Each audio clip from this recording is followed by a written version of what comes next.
Hey friends, I want to welcome our new sponsor, Laird Superfood.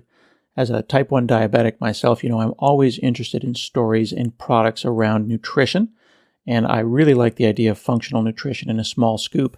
Laird Superfood all started when big wave surfer Laird Hamilton shared his functional coffee with his friend Paul Hodge. Paul tried his special blend, and he knew that Laird's incredible coffee recipe needed to be made available to everyone, and they launched the original superfood creamer in 2015. What happened was Laird started experimenting with his morning ritual about 2 decades ago, and he found that when he started adding fats to his morning cup, like coconut oil, that he had energy throughout the rest of his day. He eventually perfected his recipe for an epic cup of fuel and started sharing it with friends in the surf community. Now, all Laird products are sustainably sourced and thoroughly tested to ensure that you're incorporating the cleanest, finest fuel into your routines. And again, as a diabetic, I appreciate no sugar from highly refined corn syrup. There's no artificial flavors, colors, or additives. Are you ready to feel more energized, focused, and supported?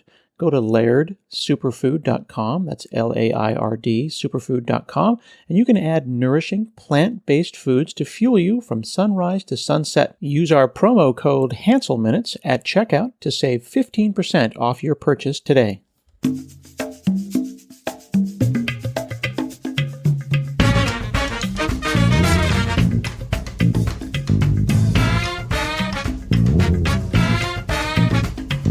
Hi, I'm Scott Hanselman, and this is another episode of Hansel Minutes. Today I'm chatting with Raji Rajagopalan. She's a partner director of engineering at Microsoft. She codes, she writes, she builds businesses, and she is the author of Daring to be Different, Stories and Tips from a Woman Leader in Tech. How are you? I'm doing great. How are you, Scott? I'm very well, and I'm thrilled to be chatting with you today. I love talking with people who have full-time jobs but somehow find time to write a book in their copious spare time. Did you just do this by not sleeping? No, sleep is very important to me. I do get plenty of sleep, but again, plenty of sleep. Is it 6 hours? Is it 8 hours? I get more than 6 hours of sleep every day, but I do make it a point to wake up, pretty early in the morning. That is my creative time. And I have some rituals. The first thing I do is I meditate and then I journal, but then I find some time in the morning to just write. Maybe it's 1 page, maybe it's 3 pages, depending on how my creative juices are flowing. But I make it a point to write every single day. It's very important to me. Now, in the book, you talk about where you came from. You started out in South India, is that correct? And then you went to Canada and then eventually ended up here. That's right. Yeah. I was born in this small town. I guess it's not a very small town because the population is pretty high. It's called Chennai in South India. But I lived in different places, different towns throughout South India, throughout Tamil Nadu, which is my home state. And then I immigrated to Canada, where I did my master's in computer science in University of British Columbia. I worked there in Canada for a few years in a small company. And then in 2005, I started at Microsoft in Seattle. And now you are a partner director of engineering. So you lead a large engineering team. And that term partner, that's a rank. People can go, and every company has different ranks. There's senior and staff and things like that. But there's only maybe less than 1% of the company is partner. I think the next step is vice president at that point. This is an unusual role and a very unique role. And are there a lot of women and or women of color in this high of a role? No, I don't think so. I think partner, like you said, it's a very, very small percentage of Microsoft workforce that is partner. You pretty much, once you get to principal level at Microsoft, you have to have the organization have to have the budget. You have to have the business need. You should have made a lot of business impact, bringing business to the company, and then you get made partner. And therefore, you have a very, very small number of partners in the company. And like you said, there are a small number of women, many technical roles in Microsoft, in the industry as well. And so proportionately, you can see that it's a very, very small number of partner women technical roles at Microsoft. So it's an honor, really. It's a privilege to work for a company like Microsoft. I love this company, but it's also an honor to be at this role in coming from this small, dusty town in South India and being able to sort of be here in that entire career journey, which is what I talk about in my book. This is really an honor for me to have this level of impact in the world and the level of influence in the company. I think it's a privilege. Now, you worked for many years as a principal engineering lead, so you're the lead programmer. When did you decide to be a manager, and did you have to give up writing code daily, and what did that feel like? I think, in the initial stages of me being a manager, I did not have to give up writing code daily. I think I did have quite a lot of people responsibilities that I picked up newly, and it was something that was very new to me. I was trained for 6 years in computer science and bachelor's and in master's as well. And then coming into this role, I had a lot of years, as an engineer, as a programmer, a lot of years writing code. And so that was my training. That was my background. So as the opportunity came up to be a people manager, I'm very curious. I want to find out what's this new thing about and what can I learn in this? Is this something I'd like? I actually made a deal with my manager who gave me this opportunity that, I will take this role being a people manager, but if either I don't like it or you don't like me in this role, I want to go back to being a coder because I love it. I love being a coder. I love programming. So I want to do that. So is that okay with you? And he said, yes, that's okay. So I was just curious to take on this role of being a people manager. But I learned a lot of things as a people manager. So it was a tremendous learning opportunity for me. So I decided to stick with it. But yeah, I mean, that's after that, as a first line manager, I did have a lot of time to write code. And then as I progressed in the career ladder, it became less and less time to write code in my day job. I think, Scott, you mentioned this in our conversation earlier that you kind of do your website. You've been coding for your website and the site. I did my website, learned a lot of React.js and a lot of stuff around Azure services, building my website and the site. I do my personal projects for which I'm not on the critical path to ship something in my team, right? But it's for the joy of coding, joy of seeing something work on the screen. When you have so many people underneath you, do you have like 3 layers, 4 layers? Where does the relationship between engineering director and like lead engineer go? Like, are you the person they go to because you're the smartest in the room, or are you trying to negotiate a truce with all the other smart people? No, I'm definitely not the smartest in the room. If I'm the smartest in the room, then I've not built a great team, have I? Right? No, I'm a manager of managers. So Wow. sort of, I report up to a VP, a CVP at the company. But I have a lot of very smart people in the room that I lean on for various things. Definitely, I lean on their expertise and listen to them a lot about what decisions need to get made. That's something that I have found as a leader is important to do. And I talk about this in my book too. Getting on the balcony is super important. You don't want to be the person who's always talking in the room, offering up your opinions. Super, super important to listen to what's going on in the field. When engineers are talking, it's important to listen when managers of engineers are talking. So it's part of my leadership principle. Yeah, Getting on the Balcony is chapter 13 of your book. In chapter 14, you talk about being in a room where few look like you, and you talk about feeling imposter syndrome, but then you also say that you sometimes feel imposter syndrome, but it's not because you look different. It seems like it's kind of complicated. Why do you sometimes feel like you don't belong, and then how do you get past that? I think I say this in the book too. When you feel imposter syndrome, it means you're actually doing something right. It means you're reaching beyond your current skills and abilities. I talk about this when I was asked to keynote for Microsoft Ignite. I think it was Microsoft Inspire first, which was like over 10,000 people in a packed arena, million people watching you online. And, as you know, English is not technically my first language, even though I learned how to read and write English when I was a little girl. I did not speak English when I was growing up. So it was a lot of, I learned how to be fluent in English after immigrating to Canada and then to the United States. So here I am standing in front of 10,000 plus people, and I'm going to be keynoting. It is a very uncomfortable feeling. It generally is a very uncomfortable feeling when you're public speaking. I don't know if you've ever felt that, Scott, but, that's always the case for me. So I felt like, okay, this is people are going to find out that I'm a fake. And it's the same thing when you're in a corporate meeting room and you're surrounded by CVPs. But like I say in the book, I have learned from other, very senior people at Microsoft that are not women, that are not people of color, that they have the imposter syndrome too. They have it because one of the CVPs that I worked with said that he was born here in the US, a Caucasian man. And he said that he had imposter syndrome because he felt like he came from a sales background and he's surrounded by a lot of engineers, so he didn't belong in the room. So I think it's something that, a lot of people have, and sometimes it's a good thing because you actually are reaching for something that is uncomfortable for you. And that is when growth happens. It's almost a cliche, but it is very true. Yeah, I very much agree with that. I feel imposter syndrome because of my education. I went to a community college, a Portland community college. It's very small, public university here. And I actually took me 11 years to finish my undergraduate because I was going at night. And then my undergraduate finally finished in 2003. So even though I've been in tech for 30 plus years, it took me 11 years just to get my degree. And I did that because I would feel uncomfortable with someone from MIT or IIT in a room with me, Right. and I'm not supposed to be there because I just was like this little guy, with no one else in my family had ever gone to college. So I didn't have anyone to look towards. But you don't know that because you just assume, oh, this old dude belongs here. And Right. you just don't realize we're all feeling those things, aren't we? Right.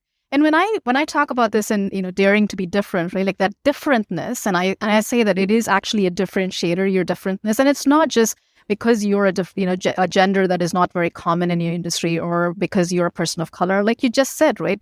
Differentness can come from a lot of things, and some of them are actually culturally sort of in stories in your head, right? So I think you can be different even though you don't feel and look very different from the rest of the people in the room. In your own head, you're bringing some differentness in your background that you need to drum up that courage. You need to feel comfortable in a place that does not look like you. Now, in the book, you talk about storytelling, which I'm a huge fan of, but you also called something out, which I really appreciate. You said executive presence, the art of executive presence, and sometimes people will say that to be, thought of in that way, to reach the level that you're at, and certainly you'll go and become a vice president at some point. There's this perception by the people in power that, well, this person has the presence of an executive. And we think sometimes that that's a coded language that means looks a certain way, but you don't think that's the case. No, I don't think so. I think it's how you speak and how you move about the room. And I talk about this in that chapter specifically with regards to how you can land your points really well in a meeting. In a meeting where there's a lot of senior people in your in the room, and that comes down to how you're phrasing, how concise you are, how clear you are, how articulate you are. And these are all skills that you can develop over time. Like I said, when I came here, I was not very fluent in English. I was actually very intimidated to even pick up the phone when the phone rang as a new immigrant in America because, well, the accent was different. Everything was different. And I did not have a very good command of the language too at the time. And, I had to put myself through all of these while I enroll myself in this thing called Toastmasters, which really helped. I don't know if you're smiling. I don't know if I'm a you've gone huge through fan it. of Toastmasters. Yeah, I did that in Canada and I did that in the US as well. Microsoft has a Toastmasters too. But that's the thing. How articulate you are, how you develop those skills through practice, through joining organizations. Like I'm not a spokesperson for Toastmasters or anything, but practicing often. I think that is key. And also how you were able to pause. And a lot of times that's when you were nervous, I think your thoughts just run on.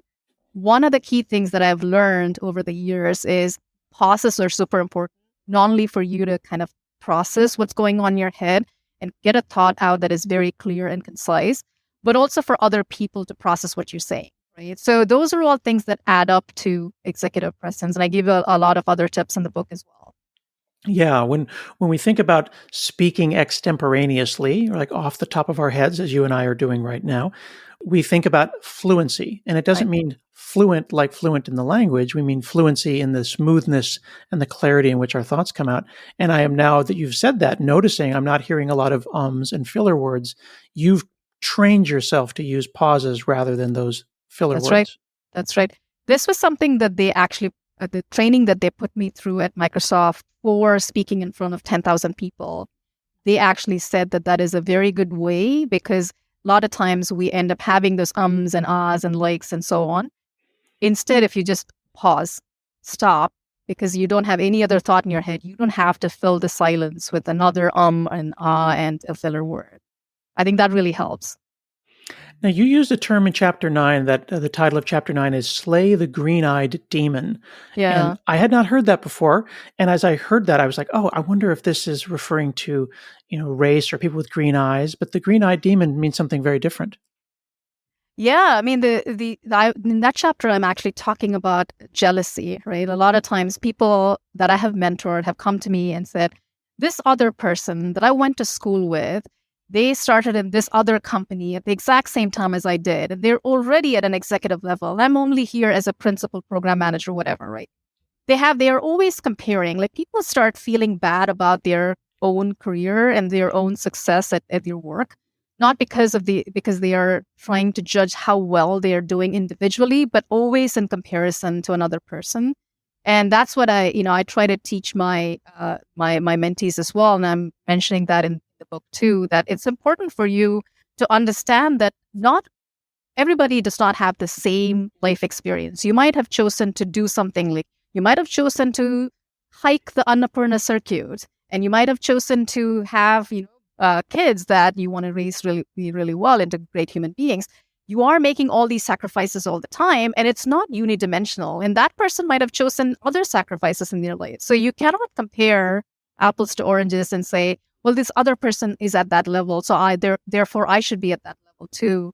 Instead, focus on what you're bringing, what you're learning, what impact you're making, how meaningful is your life. And I always think of success as not unidimensional. It's not just in your own career, how you're doing, but also across various aspects of your life, whether it's me, it's writing, it's running, it's being able to do my travel, my photography. I have a lot of side interests. And having a lot of rich experiences across those, while I also contribute meaningfully back to society and help other people, all of that add up to success for me. So I cannot compare myself to, I don't know, my manager or my manager's manager and say, oh, I'm not at that person's level, even though I'm the same age as them. So that's the point of that particular chapter. And it sounds like you had to break some habits. You grew up in a house full of kids and cousins, so you were always comparing. And Right. is it fair to say in your culture there are often comparisons between, oh, this relative has done this and they became a doctor, or that? You're saying that you should really pick and choose what emotions you want to feel, and you're saying Right. envy is no value and comparison has No. no value. No. I talk about this as well, and this is something that a lot of people of color can possibly relate to, which is colorism. And that was very, very strong in my country, in my culture, in India. I'm very dark skinned, right? Even amongst my cousins, I'm very dark skinned, and a lot of times that when I was growing up as a little girl, one of the things that you want to be is you want to look pretty and beautiful, and you want to be called beautiful and pretty and so on. So think of teenage Raji, and all the cousins are like, oh, you are so beautiful, you're so pretty, and then they look at me and say, oh, you're very good at math, You know, which is a good thing. I love math, and it's great that I had that compliment in a way that actually added up to my confidence, right? But at the same time, they said that because they thought that dark brown skin is not beautiful, right? So there was always comparisons, not just with respect to your professional pedigree and how you're doing in your work, but also with respect to how you look in comparison to others. So that was something that I had to kind of break out of in order to feel fulfilled in my work and my life. This episode of Hansel Minutes is brought to you by User Interviews. User Interviews connects researchers with quality participants. Participants earn money for their feedback on real products. There is high demand for software developers and engineers to provide feedback on products being created for developers. It's free to sign up, and most studies are less than an hour and pay over $60. Some studies pay several $100s for a one-on-one interview. You can share your opinions with top brands, Adobe, Intuit, Spotify, Amazon, and many more. Are you ready to earn extra income from sharing your expert opinion? Head over to userinterviews.com/hello to sign up and participate today. That's userinterviews.com/hello. I appreciate that I'm hearing a thread of intention and deliberate practice, which is something that I talk about a lot. And I love having guests on that say living your life, working your job with deliberate focus. You're making decisions. You're acknowledging that I feel this way, and I'm going to choose what to do with that. You may not be responsible for all the input, but you are accountable with what you do, with that. Absolutely. I think that's one of the things that you also can see a lot of mentions in my book is mindfulness. And that's something that I'm a big, big fan of. I mentioned earlier that I meditate every day. I meditate like 15 minutes every day. And I try to live mindfully. I try to sort of, think about my thinking, right? What's happening in my head? Why suddenly I feel disappointed or sad or angry? This emotion is just coursing through me right now. And then I take a pause and I try to figure out what's going on inside me. And I try to, have an intention to break out of that. Like one of the best things what someone told me was, your thoughts are not facts. They are thoughts. And you're telling yourself a story. And to really acknowledge that, first of all, identify that, acknowledge that, and then intentionally step out of that, you can really break a lot of that emotional way of living and live more mindfully and intentionally. I love that. And you talk about that in chapter 21. You actually call out thinking traps. Right. And you had an example where I believe you were, in fact, doing a 10,000 person keynote. And what you're describing in chapter 21 almost feels like a panic attack, but you seem to pull it back and did not allow it to become a panic attack. How did you do that? Yeah, the situation that I described there is I have just delivered this keynote to 10,000 people. And in the middle of the keynote, as often happens, there was a deployment that completely screwed up my script. And so my demo did not go as planned. And I had to wing it. I'm standing in front of 10,000 people, a million people online, and my script is all trash now. And I have to really, wing it. It was not perfect. In my head, I knew it was not perfect because I have to do a couple more things before I wrap up my demo, but I'm already wrapping up my demo because things are not working. You probably are a master at this, Scott, because you do live demos and things don't work as expected, but you have a lot of practice and I think you do a masterful job at that.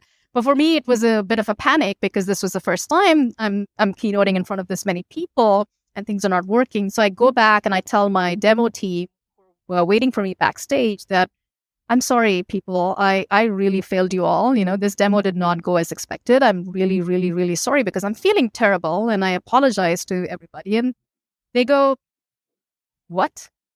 You did a great job. You did not screw up. There's no problem with the demo, right?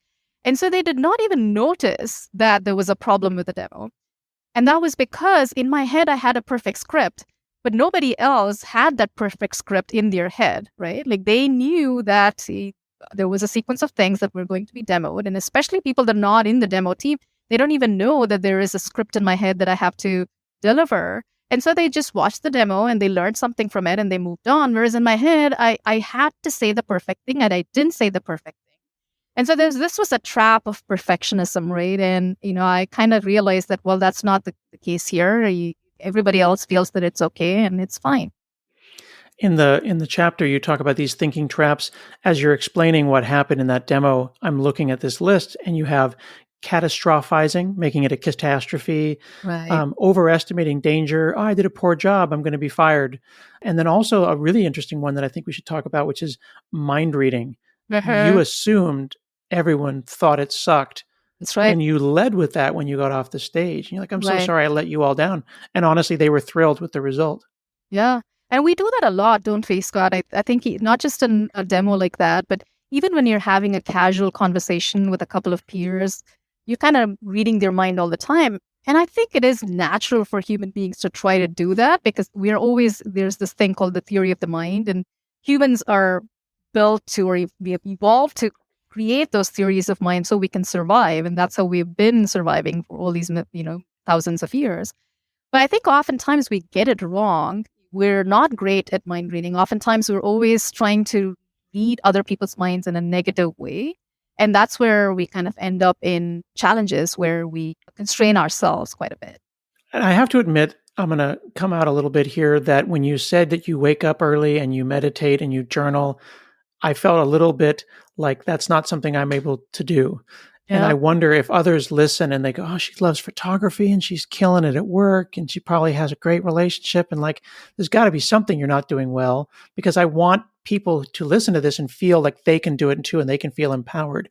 What do you tell people who maybe don't have that in them and where they can find that? I think it has to come down to prioritization. And I'm going to admit to you that I binge watch Netflix often. that is comforting to hear. Yeah, I try to. I tell myself it's not okay. I'm just sitting here for a couple of hours watching episode after episode of this other thing that, is very interesting. But I try to prioritize most of the time. I think rituals are like that. I don't know if you've read this book called Atomic Habits by James Mhm. Clear. I Yeah. learned quite a bit from that book where he talks about there are small habits that I meditate, but I don't meditate for 2 hours. I know this author that I absolutely love called Yuval Noah Harari. I don't know if you've read his book, Sapiens and Homo Deus, brilliant books. He meditates for 2 hours. I've never meditated for more than 15 minutes. And I started meditating after I read Atomic Habits for just 5 minutes. And if you give yourself, just going to do this small little habit and it's just for 5 minutes, it's not taking away too much of your time, you can really build up some of these really good habits. And that's how a lot of these rituals, meditation and journaling, I'm not journaling for an hour a day, I'm journaling for 5 minutes. And even that is enough to create that focus and clarity that really helps starting off the day with intention and a lot more calm in my life. I love that. I love that. Yeah, I'm not perfect. If I'm giving that impression, please erase that from your mind. Well, I think it's also useful because it shows us that one can be impressive, and that doesn't necessarily mean that they're perfect, but you are Yep. always improving. And again, that gets back to mindfulness. Yeah, and I think it's baby steps, and I'm a big, big, big fan of baby steps, right? Like I said, not 2 hours of meditation. Start with 5 minutes. If you can do 5 minutes and you're doing it for months on end, maybe increase it to 10 minutes. I'm a big fan of baby steps, not only in, how I wrote my book, how I build products, how I do code, like it's little things, right? Habits that I build. I think it's important to experiment and take those little baby steps. Right. Atomic habits and sustainable habits. Like, for example, you are episode 881 Wow. of the Hansel Minutes podcast. Impressive. Now, if it was a daily show, it would not have lasted 800 episodes. It is a weekly show for a reason, because it's impossible to do this more, and have a job, right? So this is my side thing. To write a book and have a whole full-time job, I'm sure that you had to make conscious decisions about what you weren't going to do because there's only so many hours in a day. And in chapter 22, you talk about preparation. Fortune favors the prepared. It sounds like you're probably a planner as well. Yeah. Well, let me actually go back to that, the point around, how do I prioritize? And I want to hit upon one more thing. You and I talked about, you're the person that helps you edit the show. It's not like because it's your show, you have help. But I do think that, you have to ask for help. You don't have to do everything on your own. I mean, just because you can do the editing of your show, you don't have to. If you can afford and you have the privilege to hire someone to do that for you, I think that frees up your time as well. Now, you were asking about Preparation. Preparation. Yeah. In that chapter, I talk about how a lot of times it seems like successful people just do it, right? It happens to them. When I got promoted to partner at Microsoft, which, rightfully you said that it's a pretty, distinctive level at Microsoft. I heard some comments like, well, you got to that level because you were just fortunate to have that level, or someone really liked you at Microsoft. All those comments that people just toss around without a lot of understanding of what actually went into that success. So in that chapter, I talk about even for something as simple as taking photographs of a sunset. I do a lot of preparation. I actually that day I was in Oregon in Cannon Beach, and I was trying to take pictures of this beautiful sunset. The previous day I had gone there, scouted out the right location, where would be the right spot to take sunsets, foreground interest, background interest, etc., etc. And then on the day of the photo shoot, I actually had gone an hour earlier. And I'm sure you do the same thing, Scott, for these podcasts. I know we did a little bit of preparation, just talking about what we're going to talk about. And then you have some level of preparation, and it depends on what is the difficulty of activity that you're doing. The preparation can be longer or shorter. I also talk about, well, it's important to prepare, but don't aim for perfection. A lot of times that also happens to us, especially as people from underprivileged backgrounds and minorities in tech. We aim for perfection, and sometimes it's like, well, I have to remember all the stats before I go present this in front of the VP. It's okay. It's okay if you make a mistake. Just like I talk about when I did the demo and there were a couple of places where I screwed up. It's okay. It's not going to be the end of the world. But I think it is important to do some preparation to really land your points well, to be successful in whatever you're taking on. Yeah. I talk a lot about luck being the combination of being prepared plus an opportunity presenting itself. So whether it be, giving a presentation at work or taking a photograph at Cannon Beach, which is lovely, by the way, as an Oregonian. Yes. There are lots of people who are prepared and then for whom the opportunity does not present itself. Either they're not in the right place at the right time, or maybe a sponsor or someone didn't put them in the right room at the right time. And then there are also lots of people who are in the right room, but they didn't prep. And you don't have luck. You can't create luck for yourself, for others, for your team if both of those things aren't happening. So that, again, comes back to mindfulness and intentionality.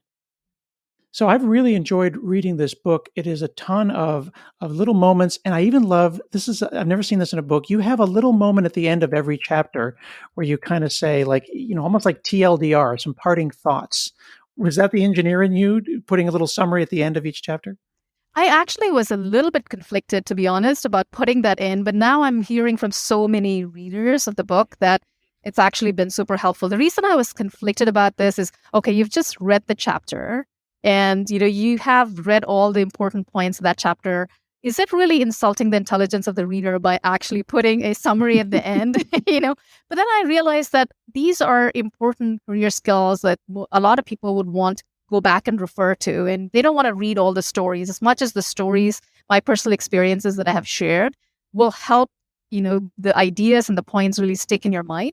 I think what's really important is the advice at the end. What are some of the things that you can try on your own in your own journey? And I decided to put it in there just so that if you want to refer back to, you can just refer back to the parting thoughts and the summaries that I have. Very cool. Well, thank you so much for spending time with me today and for sharing your book with everyone.